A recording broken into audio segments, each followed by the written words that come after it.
check in on your empathy and understand your reactions are quite indicative of whether or not you have empathy for somebody else's situation or not.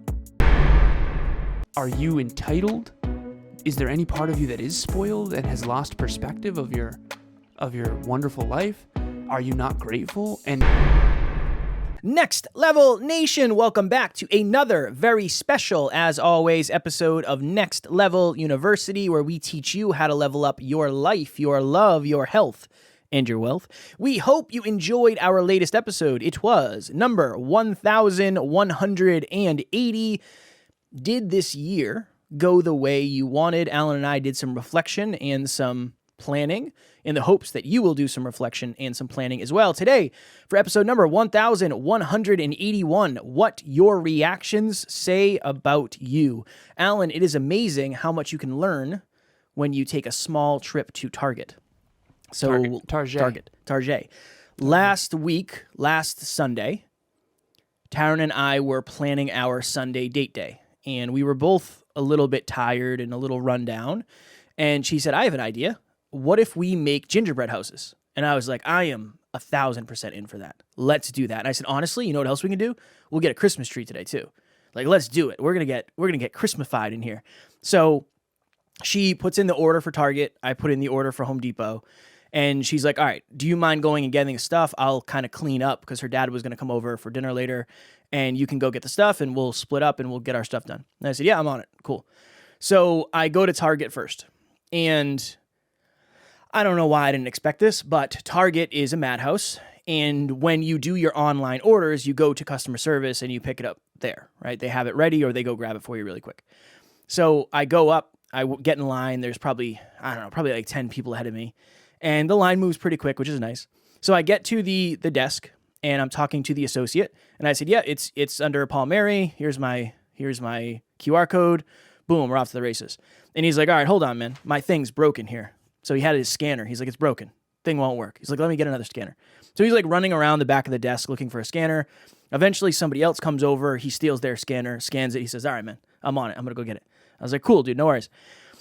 He comes back for a minute, like goes back behind the scenes and then comes back out and then goes back out somewhere else. He's like running around. And probably like 5 to 7 minutes later, he comes back and it's probably like 3 or 4 bags. And he has somehow managed to get, it's like the scanner they use is connected to something he was like wearing around his neck. So he somehow managed to drop the scanner thing into one of the bags, and it was like it was a mangled mess of bags and this all wrapped up in it. And then he came over and we had this awkward exchange where I was kind of like holding his hand because I was trying to take the bags off his hand without him having to bend over and put them on the ground. And it was this whole thing. And eventually I was like, dude, just put them down. Like, no worries at all. And he's like, dude, I'm so sorry. And I was like, man, you're good. Like, it's not that big of a deal. You know, all things considered, everything's going to be fine. We're good here. And I'm fishing out the clipboard from the bag, and it was this whole thing. But when I was leaving, I had this moment where I thought, number one, why did he apologize? Did he apologize to me because he was genuinely sorry that things were a mess, or because he is so used to people being pissed off about stuff like that? And I had that moment of reflection of, well, number one, I'm glad I was kind to that person because in the grand scheme of things, it's not a big deal. So I had to hold your hand for a couple seconds and things got weird. Like, it was fun. I had a good time. It was funny. And he was a really good kid. But that's where I got the inspiration for this episode. If my reaction to him was, wow, you should really get it together, or I can't believe I have to touch you to get my bags, or I can't believe you put my bags on the ground and I had to bend over and get them. Like, that's just entitlement. That's just entitlement. It's so much entitlement. And it made me really think of, I was going to name this episode A Trip to Target and a Lesson About Empathy. I thought this title was more indicative of what you're actually going to hear. But one of the reasons that I am always trying to be, and again, I get impatient, I have moments, but I'm always trying to be kind, and I'm trying to be patient, and I'm trying to be supportive, is because I remember what it was like to be somebody working at a hospital, cleaning bathrooms and cleaning toilets and getting called in by doctors and nurses and honestly getting treated like garbage. Like, I remember what that was like. I'll never forget that. And there's a piece of me that will always have that empathy of, okay, I might not know exactly what it's like to be you in this moment, but there are themes that I'm sure I have dealt with that you're dealing with, or you could be dealing with if I don't go about this in a different way.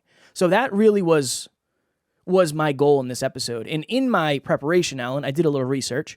I looked up empathy, and I like to look up things just so I make sure I have an accurate understanding of what they are.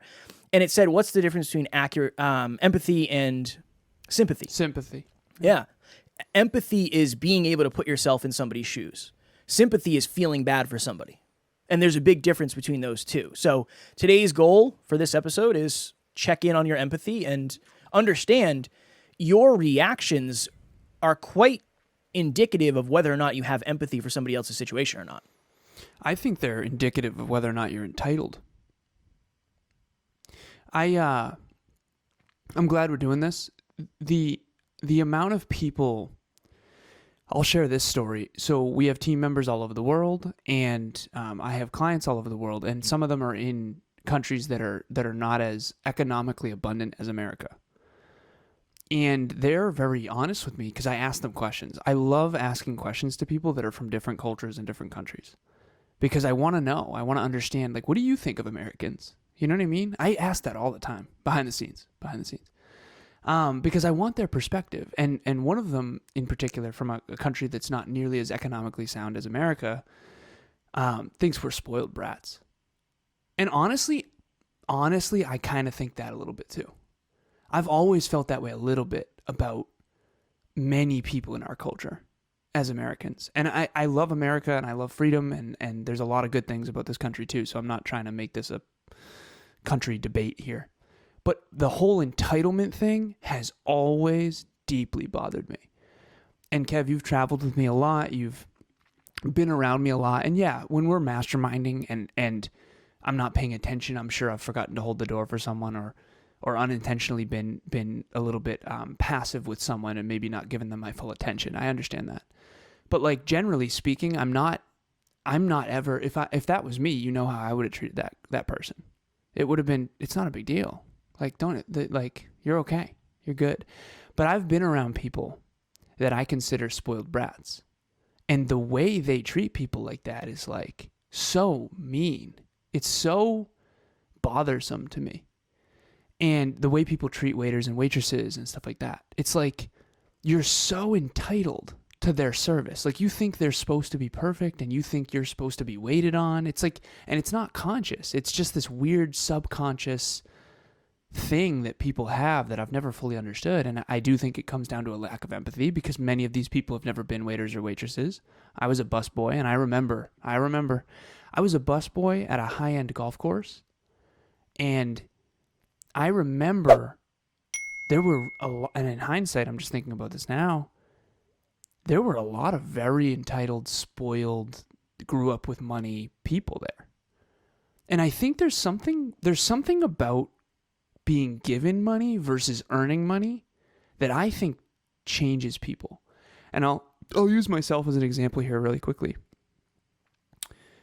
When I was younger, I've told the story briefly before, my stepfather left when I was 14. So up to 14, we were very financially well off. I don't want to say very, but we were like, I would say middle class. And in America, middle class is on the higher end globally, particularly in the 90s and early 2000s. And then when he left, I had free lunch at school because we had such low income. And so we had to strap. I mean, I had no money for college. I had to get scholarships and I had to work really hard to get financial aid. And I remember having no money. Like we had very, very, very little. And just to survive, we had to figure out what to do and all that. And I remember being grateful for that, even though it was really hard. It was really, really hard. My stepfather leaving, that was like unbelievably painful at the time. But I remember I used to have Xbox and Dreamcast, and I used to have a bunch of Christmas gifts, and we used to do really well. We ski trips, and we had a yacht. Like my stepdad had it's an older yacht, but it was a yacht, right? And so, but after that, we went from like that to the other extreme, to like we can't afford anything. Like you're gonna go to I used to shop at Salvation Army. For those of you who are global listeners, very grateful to have 140 countries at this stage listening to our show. Salvation Army is like a thrift store. It's people donate the clothes. And I used to shop there, and I remember my sister used to be really embarrassed by that because we would be at Salvation Army. I didn't care. I was like, cool, clothes, like great. And you can get some nice stuff. You can get some really nice stuff at Salvation Army for like $5, you know? So anyways, I went from like my mom and stepdad had like multiple cars each. They had BMW. My mom had a really nice BMW. We had a yacht, and we were custom building a yacht. And we had a big home on a lake. To like all we have is the home, and we have no money and no income, and like we have to just strap to just to survive and to keep what we have, you know? And that changed me and made me more empathetic. It made me a better person, honestly. And I look back at when I was a young kid, and I think there was some spoiled tendencies that I'm now not proud of. And I'm grateful that the hardships in my life it gave me perspective. And I think if you were to be unkind to that person, like, who the hell are you, man? Yeah, no, I agree. I know you do. And that's one of my favorite things about you is that you came from so little. I don't think I could work with someone who didn't. I know that for a fact. If it wasn't for you coming from so little, there's no way. Because I have a really hard time being around people who are used to getting a lot for very little effort. You put in, I mean, you went on including our show and Podcast Growth it's like, what, 780 I don't even know, podcasts like that. in a lot. 2022? A lot. And my favorite part is that you're willing to put in, like, you don't want something for nothing, or maybe you do, but you're willing to put in the effort. And I would like something for nothing. Yeah, I would take it. I would take it if it was it's just never if really it was worked bestowed out that upon way. me. No, still waiting for that. Still waiting for that, yeah. But that's I guess my through line here for the listeners is: are you entitled? Is there any part of you that is spoiled and has lost perspective of your wonderful life? Are you not grateful? And more importantly, do you remember what it was like to be in those lower positions, quote unquote, of a busboy or a cart kid or cleaning toilets and bathrooms? And if so, have you forgotten? You know, are you treating people with the respect? I think respect is another big word. Yeah. I think just because someone's a doctor or a lawyer or an engineer doesn't mean that they're a wonderful person.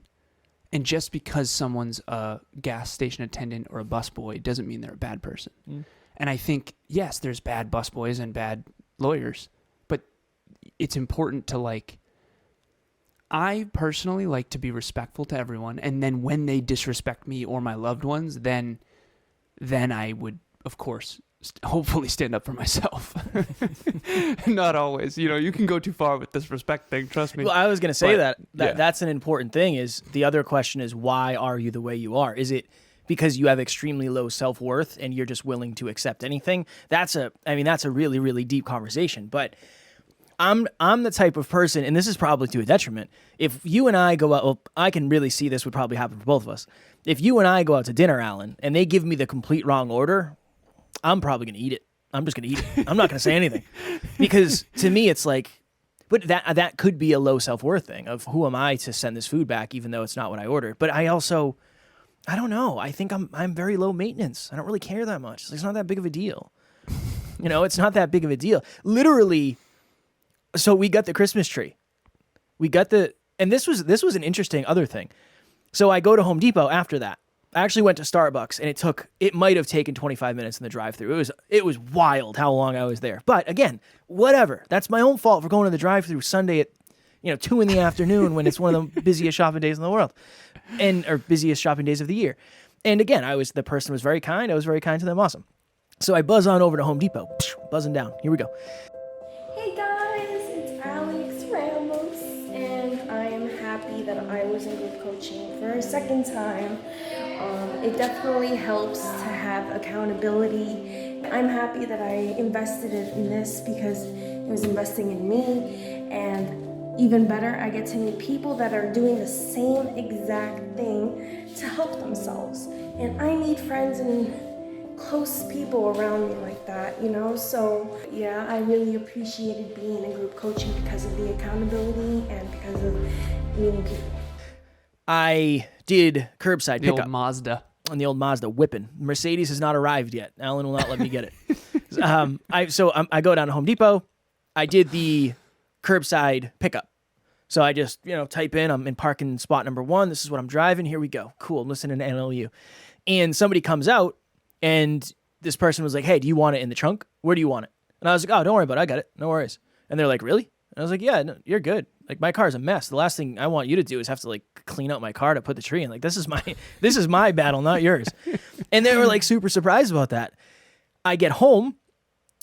Taryn's dad's here. I hug it out. Hey, Dad, Pops, what's happening? Love you. Good to see you. You want to help me set up the tree? We're going to set up the tree. So the tree, it's not a real tree, obviously. It's a fake tree. It's a 3-part tree. So it's got the stand, it's got the middle, it's got the top. You connect them in, boom, plug them in, you're off to the races. We do the bottom, we do the base and the middle. Awesome. Lit up like a Christmas tree. Top one, lights don't work. Son of a bee. So I got to go back to Home Depot and then... But again, it's that interesting thing. All the while, the business is burning down. The business is burning down behind the scenes. And this is an interesting thing. Okay. Jeff at Home Depot. Home Depot and Target. Imagine if Good to know you had a productive Sunday, Yeah, I did. Imagine if the conversation I had with the person at Home Depot went differently. Imagine if I was rude, or I was unkind, or I was super impatient, or I was entitled. Yeah, put it in my car. I want it in the trunk. Put it in the trunk. Oh, does it fit in the trunk? Put it in the back. You ever met people like that? Of course. Least favorite people. When I worked at the gas station, I would get crapped on often. Where like sometimes, I'm not proud of this, but sometimes I might accidentally, when I'm pulling out the gas nozzle, I might spill a little on the side of your car. And say, that's what you get. That's what you get for being a terrible person. That's what you get. And honestly, it dries really quick. But I dealt with that a lot. Yeah, this was my favorite thing, but really my least favorite. It was cold out. So somebody would come in and they would roll down their window like 3 inches. And they'd put their mouth and they'd say, fill it up regular. And then they'd roll their window right back up. And then when it's time to exchange, whether it's the credit card. So we used to do... I would take your credit card. We had a credit card machine outside. I'd run it. Back then, you had to sign for everything. So I would come back with a clipboard. You had to sign it. I'd give you your credit card and your receipt. You're off to the races. There were literally people who would open the window like this much. And I would have to like fish the clipboard through the window. No. It was brutal. It was the worst. It was the worst. I'm sorry. No, you're good. But like, you know why? Because they didn't trust you or whatever? What is that about? No, it's because they were cold. They were more focused on their comfort than our comfort together. And again, I understand. Trust me, and I it froze. Was freezing out. You're in I gloves. was cold. I understand. But it's that interesting thing of, I don't know, sometimes I feel like the people didn't think I was a person. I that's what I think. I think sometimes the people didn't think I was a person because I was doing the job that they didn't want to do. Really. And I'm grateful I've had those jobs because I think that's helped me. It's helped me empathize. And like, how many people actually like their jobs? Like, how many people deal with that on a daily basis? I'm sure being in retail, like being at the customer service desk, is probably like way more challenging than I could ever imagine. Yeah, definitely. It might not be the most glorified job on the planet, and there's not. People aren't making TV shows about it, but it's probably really hard to do when you're dealing with people who are impatient all day. So yeah, that's the goal in this episode. Again, for a while we were next level you for entrepreneurs, and we were talking about business and all that. I think now it really is, NLU is helping you raise your awareness everywhere. And then bring that into your life, bring that into your love, bring that into your health, bring that into your wealth. This is life. This is like a life thing. If you want to get ahead in life, or whatever it is, you want to make progress in life, you want to be a happier person, you want to be more energetically attractive to people, this is a big one. How do you react to people? Are you kind? Are you supportive? Are you patient? Are you too kind at times? Are you too supportive? Are you too patient? Are you not patient enough? Are you not kind enough? Are you not supportive enough? It's a sliding scale, and I think every every opportunity or every experience is different, but who knew Target could bring such wisdom? Right. You know? I know we got to jump dollar in the jar. I remember I was at a drive-through with someone, and this person is someone who, and I'll keep it anonymous, who I believe to be very entitled, very spoiled. And in hindsight, I wish I hadn't spent any time with this person, but I remember we got sandwiches and I think it was Panera or something like that. I don't remember. And we were headed somewhere. And I remember she was like, they gave me tomatoes, or they forgot my pickles or whatever, right? And I remember I turned to her and I was like, are you ever just grateful that you have food? You know, there's like a lot of people that don't have like food. You know what I mean? I'm just sick and tired of your entitlement. I'm so sick of it. Like, and by the way, I paid for the damn sandwich.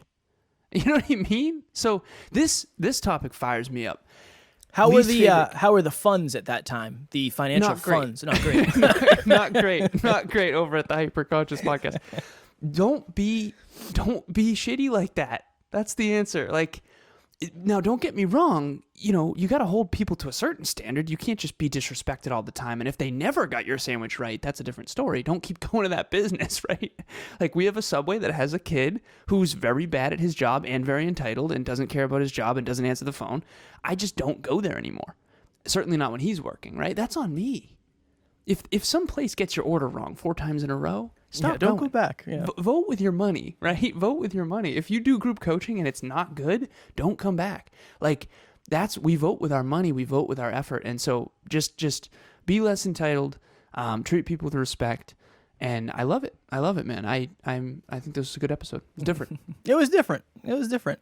I did a coaching call yesterday or the day before, and these podcast clients are trying to come up with different episodes. And I said, every time I do anything, I'm trying to think of, how does this connect to the podcast?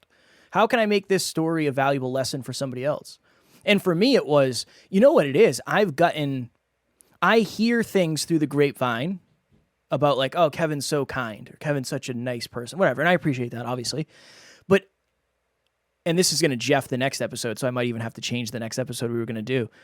The next episode I was going to do, Alan, was how often are you living intentionally? And maybe we can. I don't know. I don't necessarily have a story that's not connected to this, but it's because I'm always thinking of how people are going to remember me after I'm gone. Not dead, gone. Like, after I leave that Target, I want that to be a positive impression on that person. That's my goal. That's my goal entering anything I have. Do you think that's because you were disrespected so much? You just don't... I think it's part of it, but I also think I have that energy to give. I told Alan, I said, I was on a podcast recently where this person was very new, and I was like, oh my goodness, you know, this person probably doesn't have a lot of listens, and I don't know if this podcast is going to exist in 5 years. And Alan said, what, would you do it again? Or something along the lines of that. And I said, yeah, because I mean, how many people gave us a shot in the beginning, and how much did that impact us? You know, for me, I want them to feel good. That's important to me. So, well, I remember Evan giving us a real shot. You know, that kind of thing really boosted us. Yeah. So, yeah. I trust that. But you also got to be careful with that, because you only have so much time, right? Of course. It's the optimal stopping problem. It's 5. Everything is drive to 5. You can be overly kind even when you're being mistreated, or you can be disrespectful, which is not good, particularly to someone who is trying their best.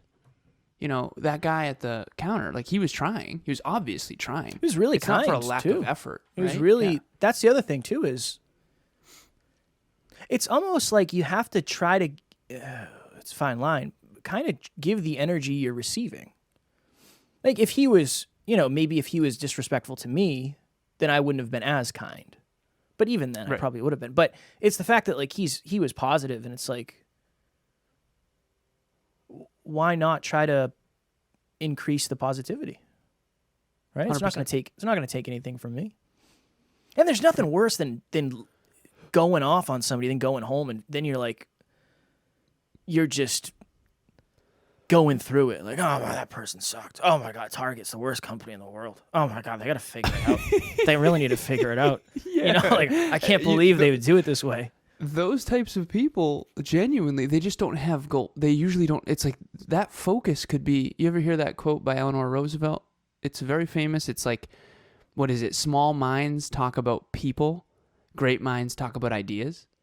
Right? How much time would you have wasted just in that drama triangle of just like, oh, you wouldn't believe what happened today, all that. It's like, don't you have a bigger fish to fry? What are you doing, man? The fact that there wasn't pickles on your sandwich, like, get over yourself. Yeah. So, anyways, this is why Kevin and I get along. Honestly. It really is. If you're going to Taco Bell, you got to expect something to be missing. That's what I'm saying. It just is what it is. Yeah, of course. It is what it is. Or you got to expect to wait in line.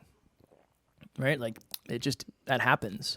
Double check the bag before you leave. That happens. And then just say, hey, a couple of my tacos are missing. And then they fix it. It's all good. Yeah, it is what it is. They gave me a new tree right away. Lickety split. Boom. Back home. Done tree deal. works. Boom. Right. Now it's up in the living room. We're good. So, I don't know, Alan. Do you still want to do the next episode that I was going to do? How often are you living intentionally? Definitely. Okay, you want to do that? Yeah, it's a great episode. episode. I just want to make sure. I know we talked about it a little bit. Next Level Nation. As of January 3rd, so if you're listening to this, it's Saturday, which is Thursday, Friday, Saturday, 2 days. It's the 10th, so probably 24 days from today, we are starting our 9th round of group coaching. Group coaching is an opportunity for you to get behind the scenes with Alan and myself, and we are doing something different now where originally it was bi-weekly calls with Alan and I for 3 months, so it would be 6 calls total. Now it's going to be 6 calls with Alan and myself and 6 calls with one of our assistant coaches, Jesse. And that way, every single week, there's accountability built in. You'll have access to the app. We'll have a private WhatsApp group. You will be the most productive, consistent version of yourself. Please join us. We already have a couple slots filled. Join us before it is too late. I have a promise for a price. The price is free. Free $99. The promise is that if you attend book club, my promise is simple. Next level books with next level people. And you will leave book club with a deeper understanding of yourself and a deeper understanding of how to be more successful. And by successful, what I mean is holistically, not just financial wealth. Yes, financial wealth, but in everything. Essentialism is a world-class book. The concept, the idea of being an essentialist in the 21st century noisy world we live in is, I can't even imagine what my life was like before. I think back and it's like, whoa, I used to be all over the place. No wonder why I wasn't getting results. And so I promise you, if you join book club, I can promise you it will be deep discussions with next level people reading next level books, and you will leave that room contemplating yourself and your life. And deeper understanding will come out of that in terms of how to make yourself more successful. That's really what it is. The point of book club is for all of us to come out with an increased probability that we achieve our dreams and our goals. And that really is the purpose. The purpose is to get better and to increase the probability that we can achieve what we want to achieve. And so I know that we've done that really, really well at book club, and many of the members of book club are succeeding at a much higher level. So that's my promise, and the price is free. Next Level Nation, as I've mentioned several times, tomorrow for episode number 1182, how often are you living intentionally?